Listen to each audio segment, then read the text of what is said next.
Hi, everybody. Thanks so much for joining us today. My name is Nicole Lamberson. I was trained as a physician assistant, and I volunteer doing outreach for the film Medicating Normal and host conversations like this one today.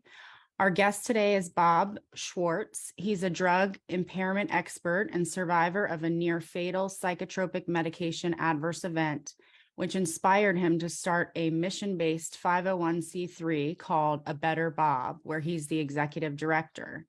He's also the executive producer of a short documentary film about his tragedy and experience, and that film is called If I Had Known the RxISKS, the risks.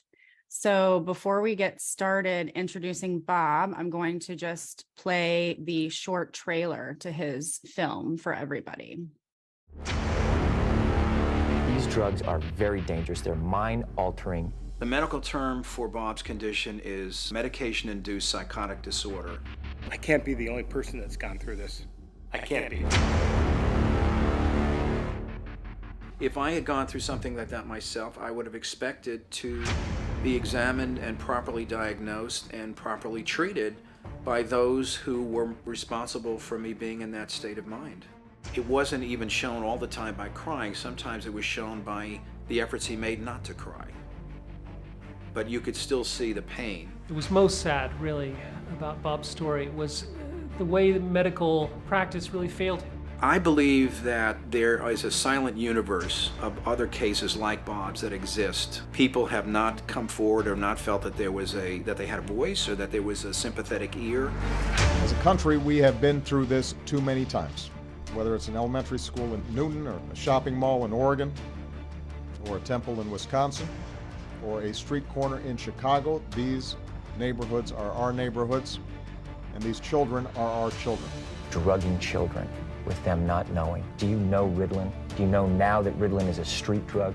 Youngsters who are steeped in a culture of violence, they've been drugged in many cases. Many of these young boys have been on Ritalin since they were in kindergarten.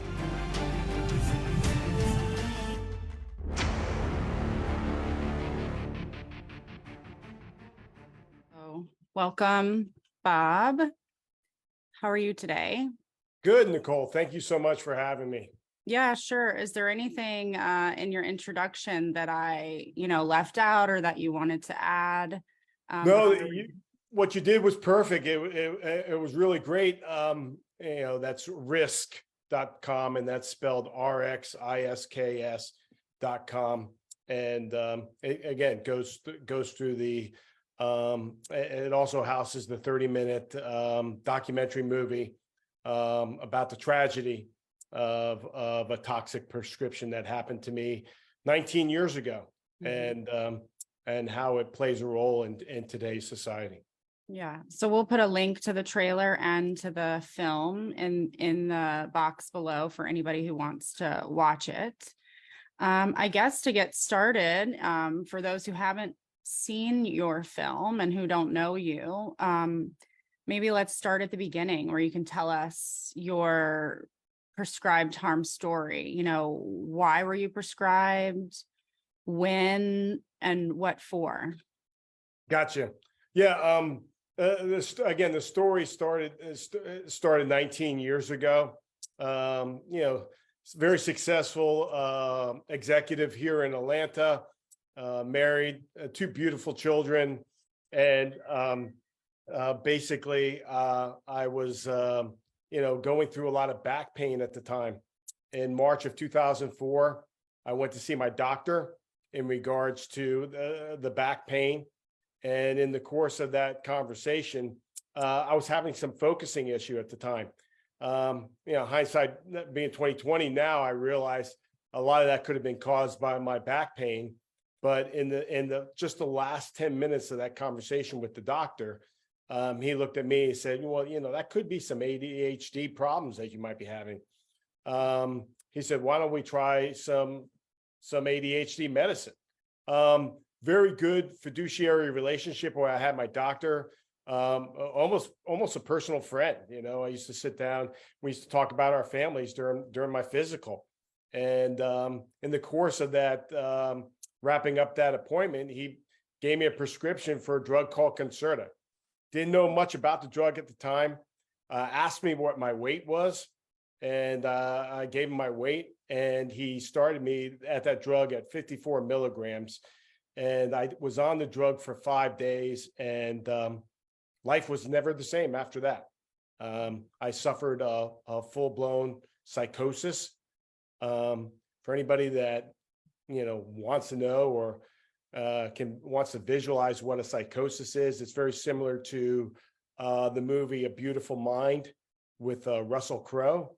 Some of the scenes from there, but it was all just very devastating for my life after that. And again, it altered my life as far as with my family, my career, and everything moving forward. But through the movie, you'll be able to see there's a redemption part of the story where I, for many years, internalized the story, living in silence, stigma, and shame.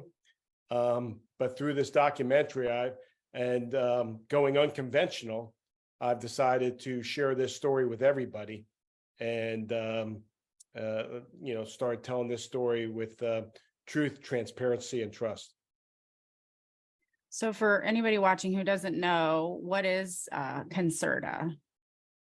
Concerta is an ADHD medicine. It's an all-day Ritalin drug. Usually most people that never are on these drugs usually start with Ritalin. So starting with an all-day was definitely not the right course. For just a general practitioner to hand me this drug was not the right course. I should have been referred to a psychiatrist or a psychologist to figure out what the focusing problems were. So there was a lot of mistakes made up front. And then when we figured out, it took some time later, if you go into the Concerta handbook or the page, no one should start Concerta at the very highest level. Unfortunately, I think the doctor maliciously started me at the highest level. I think he was confused by, asking me for my weight. And I got 3 times the starting dosage. And if you want to do a deep dive into this medication, it's a methadate drug, which is from the same family as meth. So it's you can only imagine how bad the adverse event that I suffered. Yeah, a very powerful stimulant drug. Did they give you any type of informed consent at the time of prescription? So like any warnings, or if you notice this or this, call me immediately, or was it just like here and out the door? I was very conscientious about my health.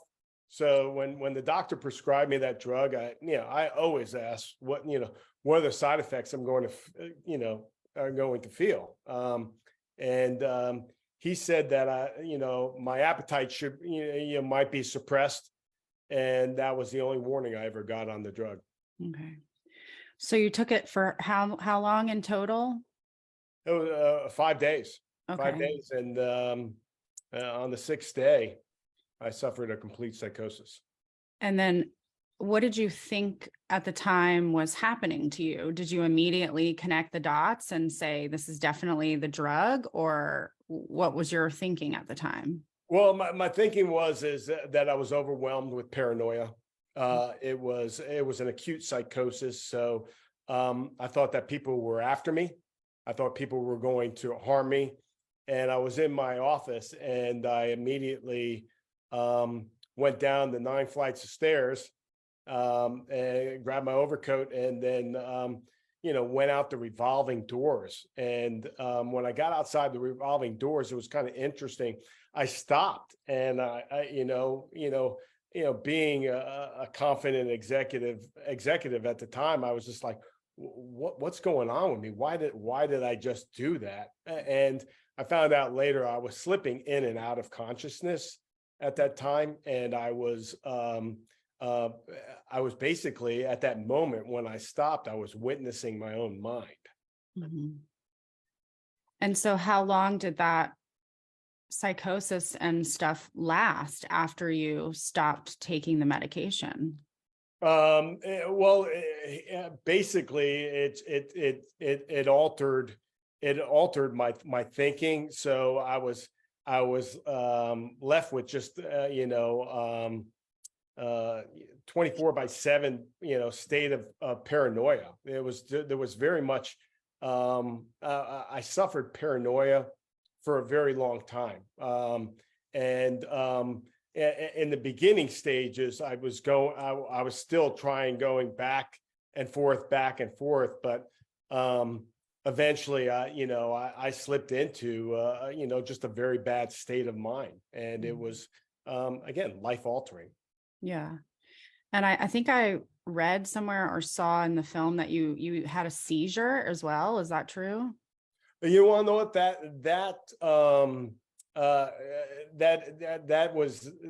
is true. And this is my own observation, is that 2 nights later, I woke up in the middle of the night and electrical charges were going off in my head, and that probably furthered the damage that I was experiencing at the time. Okay. So in hindsight, now looking back on everything, I mean, do you even believe that you really had this ADHD that they diagnosed you with? No. You want to know what? This is where the informed consent and educating the public about what ADHD is all about. It's a 4-letter acronym that 60 years ago, it was called daydreaming. My mom used to call me a daydreamer all the time. Bobby, you're a daydreamer. But my mom was such a faithful lady. She goes, I know that's a gift from God, but you know what? You need to pay attention more. 60 years ago, a large part of our day were exercising, probably a lot better diet than they use today. And, ADHD didn't exist back then, or the disorder acronym. And that's basically what it is a disorder acronym. And it's not a blood disease. And I think people really need to be educated on that. And when they go in for testing, I think it needs to clearly be diagnosed by a psychiatrist or a psychologist that really does a deep dive into the person's background and their daily habits to really understand how or if a child should be put, or any individual should be put on a serious kind of medication. Mm-hmm. So your psychologist was interviewed for the film, and he, at least in the movie, seems to know and understand what happened to you in regards to this drug event. But were you under his care at the time when it happened? Is he the one who diagnosed what happened to you? No. Dr. Mark, I eventually saw Dr. Mark probably in the spring of 2005, as far as what had happened. He understood the crisis I'd been, and basically for many years we had to deal with the crisis that I was trying to work through. I mean, we talked about insomnia, severe stomach pain for close to 5 years, thought disorder, faulty thinking, cognitive impairment, and at the time, suicidal idealization, and that was just a very, very difficult time. Again, that nobody at the age of 40 is going to come on out and talk about. I mean, if we sit back and think about it, back in 2004, cognitive impairment and PTSD were whispered words. Nobody really talked about those subjects. And in fact, the football disease CTE wasn't even on the radar yet. So, going back that far, but Dr., at the time of seeing Dr. Mark, he was just a great individual that helped me work through this process. Yeah, you're lucky to have found somebody like that. I mean, we get emails all the time from people having these adverse drug events, and they're desperately searching for any medical professional, really, a doctor or a psychologist, therapist who is aware of these issues. And there's just so few of them, for us to refer people to. So, sometimes once the damage is done, there's nothing anybody can do to it's not like they can reach in your brain and, turn it back to what it was, but at least having the support and validation that what you're going through is real, and somebody who understands it, I feel like is a huge, help in the process. You're right. It was a gift from God. Dr. Mark is probably the best, in my mind, the best person here in the Southeast, probably in the country. And you brought up two good points there in what you were saying. I was impaired. Mhm. I was impaired, and that's a very dangerous time moving forward. And unless you can find the right way to bring the truth, transparency, and trust out there, that brings regenerative healing. Mhm. Not only for myself, but for families that that want to understand what happened to Bob. This is not the same old Bob that I knew. And my journey with Christ and brought a lot of that healing too. Mhm. So you had some neuropsych examinations after your injury. Did they show anything in the results, or what was that like? Yeah, just a couple batteries of tests that showed that I was, that I read on here's what was the most significant item was that I used to be able to intuitively go through contracts. I always knew my next move in a business meeting. I was almost kind of like 3 chess moves ahead of what was coming next. And, that made for a very good flowing process when you're, business functioning skills and stuff. And my intuitiveness was damaged. My ability to add numbers, which I used to love following the stock market, and I'm not very good at that anymore. In fact, it's kind of disinterested me. And then my cognitive ability to read. I do audio books today because I read on a low grade level. Yeah. Okay.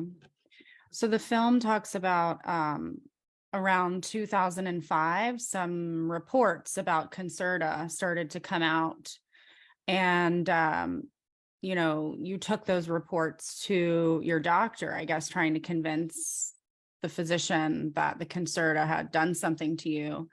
What were the reports, and what was your doctor's response to you showing up with those?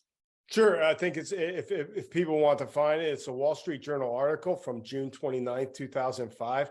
And it clearly hit me. It said the Wall Street Journal was investigating the adverse events people were having from Concerta, the drug.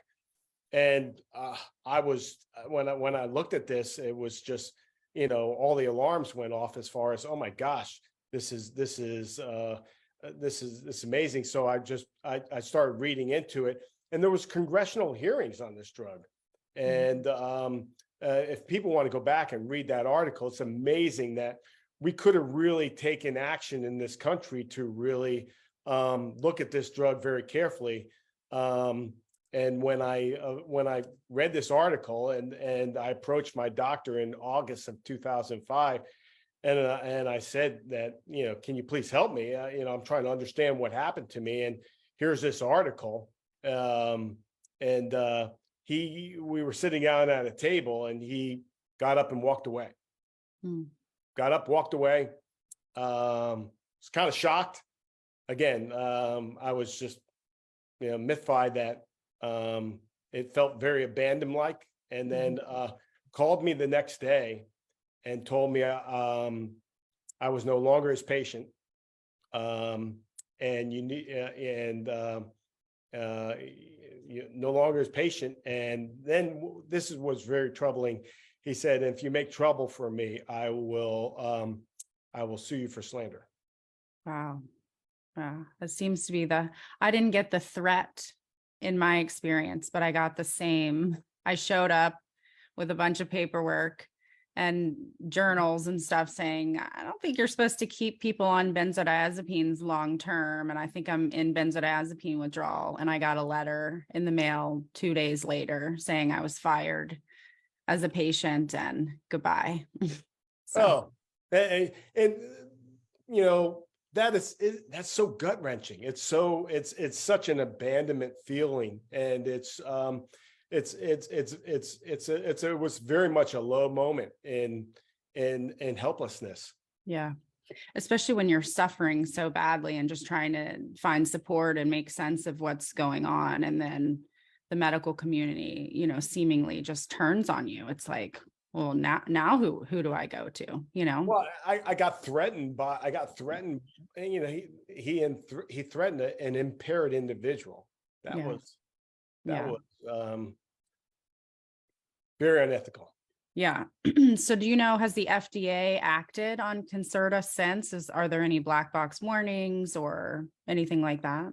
That's what happened. That's what happened I think in 2006. They decided to put, they decided to put a black box warning on this, where they were supposed to notify parents or individuals about the warnings of these drugs. Mm-hmm. And again, in conversations I've had with many people, people don't get warned.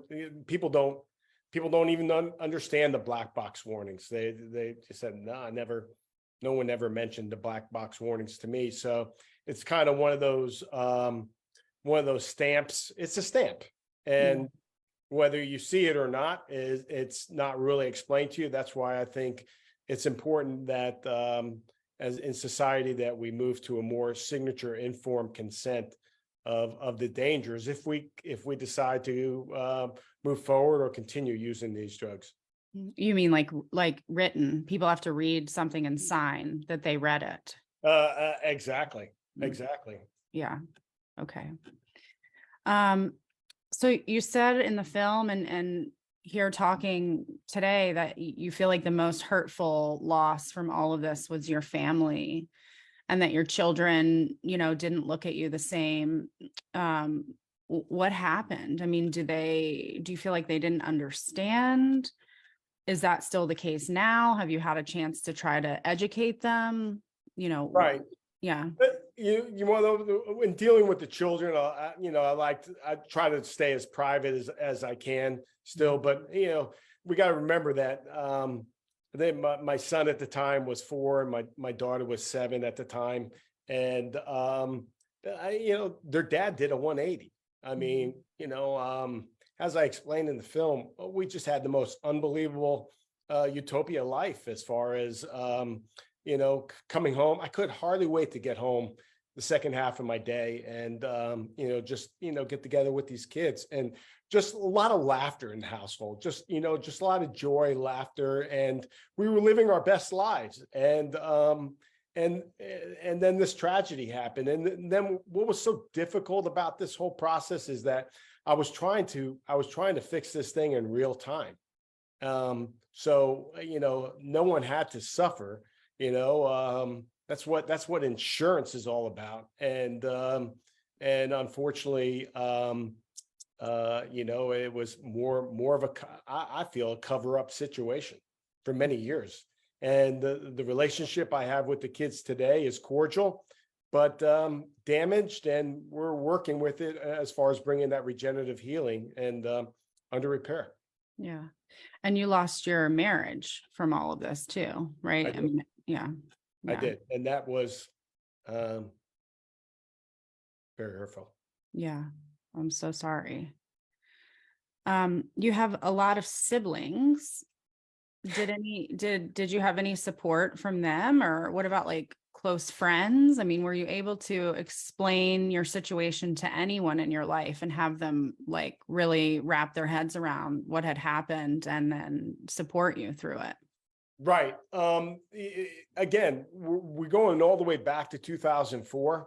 I had to internalize a lot of this whole situation for many years. That first 5 years was very rocky, very, probably a very dangerous time in my life. And if it wasn't for the faith, family and friends that I had, we wouldn't be talking today. Honestly, we would not be talking today. Mhm. And as far as my family is concerned, just a great, loving family, 10 brothers and sisters, that I like to, do the Jeannie, Mary, Margie, Randy, Johnny, Jimmy, Annie, Joey, Tommy, Bobby, and Paul. Yeah. So Goodwill Hunting has nothing on me, Yeah. and just a close knit family. Didn't share a lot of this story with many people in the family, and then it wasn't until after 5 years that I really started opening up to some friends that knew what happened to me. And along that time, as you know, conventionally, I was still trying to fight the battle to get due process to and accountability to what happened to me. Yeah. So maybe talk a little bit about that. I mean, I know you tried to report your adverse event to Johnson & Johnson, the drug maker, and they requested your medical records. How far did you get with that process? Well, that was, in the early stages, that was the greatest sign of hope that I was getting. They notified me in writing that we heard you might have suffered an adverse event, because I called their 800 number and told the lady on the other line that some of the symptoms and everything, and I know they must have that recording. That recording and from 2004, and then a couple of weeks later we got this letter with form, and filled out the form and send it off to them, and they promised me an evaluation and an investigation to what had happened to me. And again, when you're in that state of mind, you're so paranoid, you're just waiting for them to come back to you and just say, hey, this is what might have happened. I was maybe expecting a phone call. I left them all my contact information. Maybe a safety director or somebody of that nature was going to reach out to me. I would think they would want to know what exactly happened to me.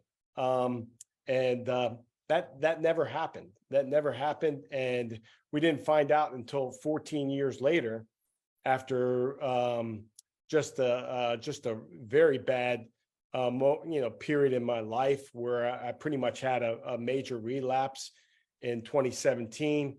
That it came to me that I want to find out why they never came back and asked what happened to me. And to the shock of me, I got a letter 3 weeks later that said that we asked your physician for your medical records 3 times, and he never sent us the medical records.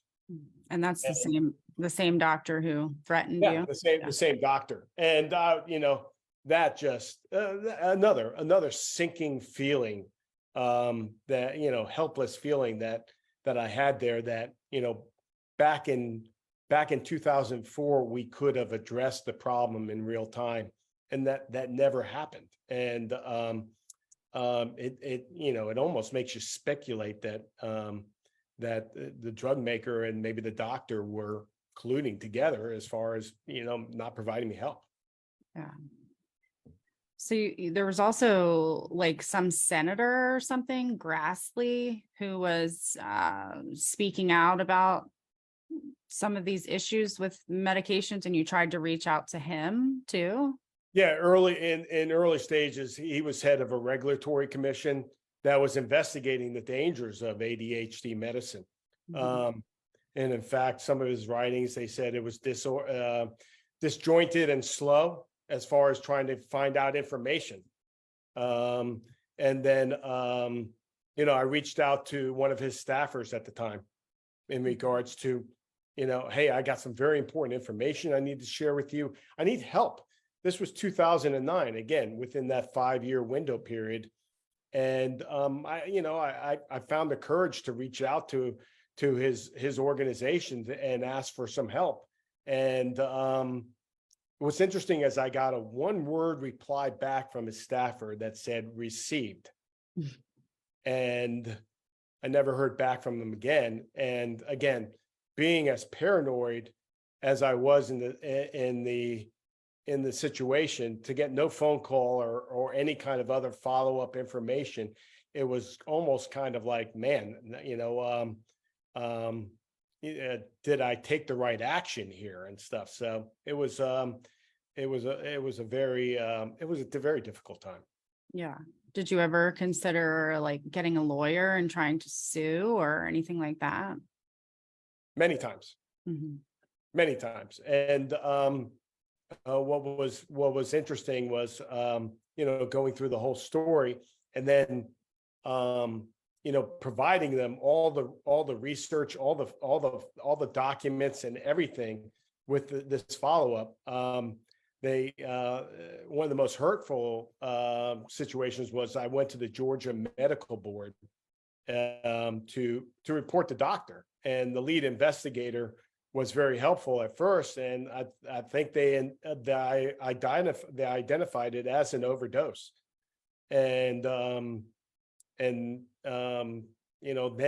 they dropped communicating with me along the whole process, and then they came back and said, we found the doctor did no wrong, which was clearly not aligned with the Georgia medical laws as far as prescribing medications.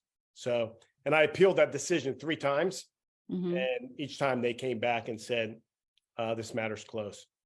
Yeah. Our stories have a lot in common, Bob. I did the same thing, reported to the Board of Medicine, and I got the same letter that the doctor had acted within the standard of care, which the standard of care is lots of prescribing and polypharmacy. And it's like, if all the other doctors are doing it, then it's the standard of care, unfortunately. So. You just really made me think of something here as far as that's concerned. Obviously, but and that's why in the documentary I put the concerted handbook where it says everyone should start this medication at 18 milligrams, especially first-time users. So 3 times the normal starting dose was lethal. Yeah. Yeah. I mean, that's just the case with any medication, is you should always start low and go slow. So in the film, you said, I can't be the only one that's gone through this. And so I'm wondering, since you've put your story out there and you've made this documentary, have you had contact from a lot of other people injured by the same drug or from psychiatric drugs in general? Amazingly, we're on our 17th day. We launched on Children's Health Defense. We've got the documentary in their library today, and that was on March 31st. The response has been overwhelming as far as just the feedback letters, wanting more information. And yes, there's been a number of different people's stories that tell me, oh, you gave me great understanding of why this might have happened to one of my loved ones, or my son, or what, or daughter. Some of them very sad too. What's interesting about when you're working through this silent stigma and shame is that nobody understands hardship until it happens to them. Yeah, that is definitely true. And I don't think that, I mean, hardship, yes, but just the uniqueness of what it's like to be harmed by a psychiatric drug, and how you almost can't put words to it. Like, you try to explain the experience, but like you were saying, it's like a beautiful mind, or like, you're giving these examples, but I just feel like anyone who hasn't really truly been harmed in this way, there's no way to like get the texture of the experience through to other people as much as you try. Well, great opening here that's why back in 2018, it was almost kind of a redemption moment in my life when I found out that, I was poisoned out of my mind. When we connected the dots, I found out I was poisoned out of my mind. I said, I'm going to go back here and fight this thing, battle this thing, conventionally again.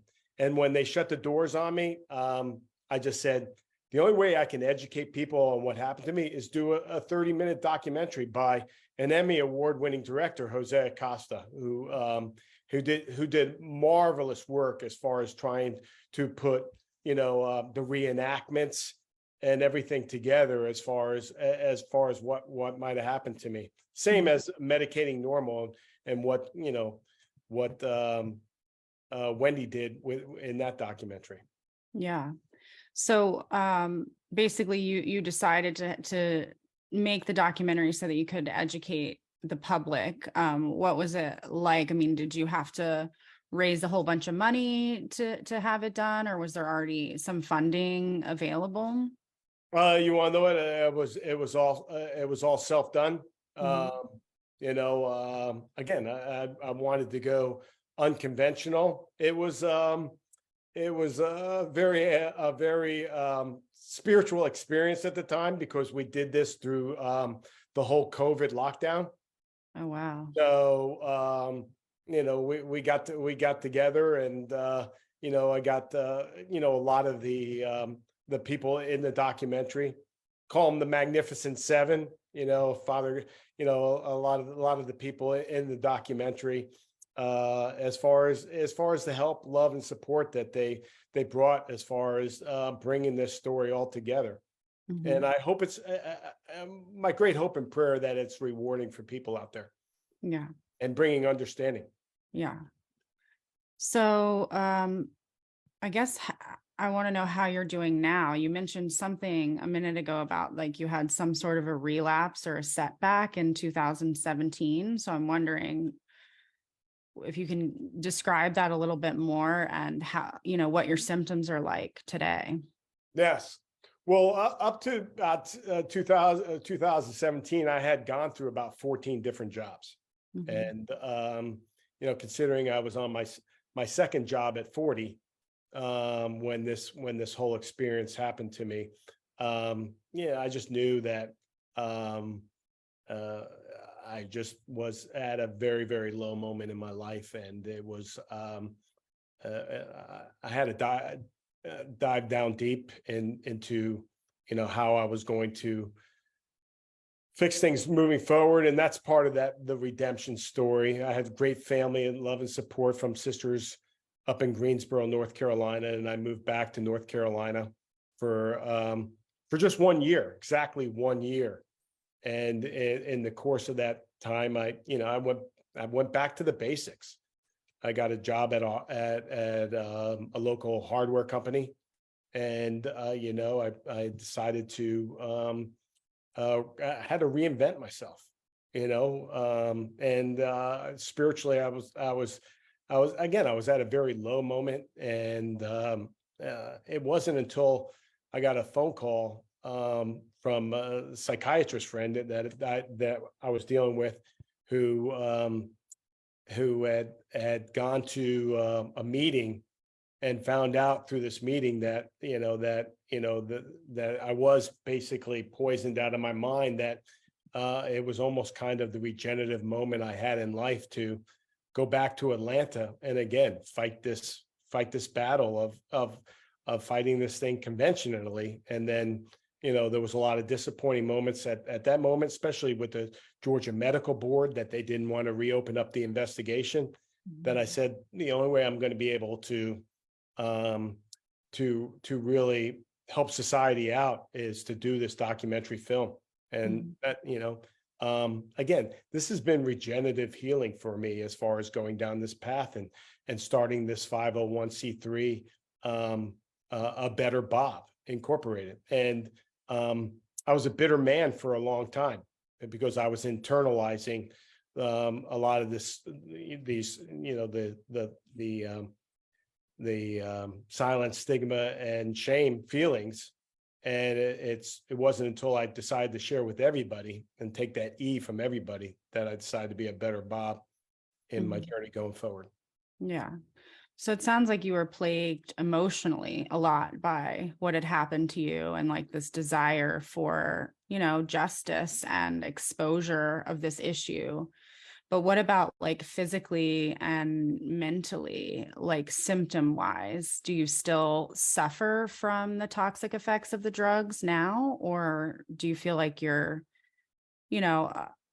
obviously you're not back to the person you were because all this time has passed and we get older and we have new problems and that kind of thing. But I mean, I guess from the drug injury itself, do you feel like you're still damaged or most of it?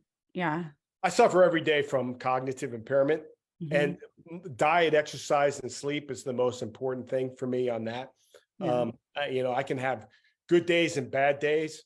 Staying at the right weight, eating the right foods, high protein, low carbs, staying away from alcohol. And then, that was, that is important for me. And then probably the worst part of this is the PTSD, severe PTSD I live with every day.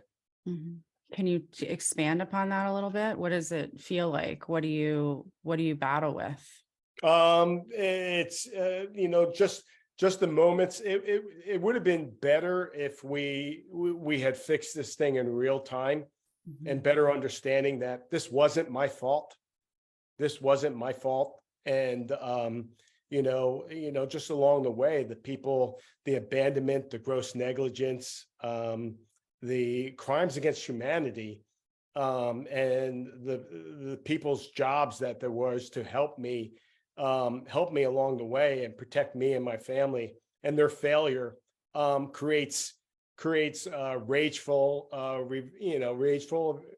thoughts every day. And that's where my faith has to come on in, where I need to understand, lean on God and Jesus a lot to help me work through those problems.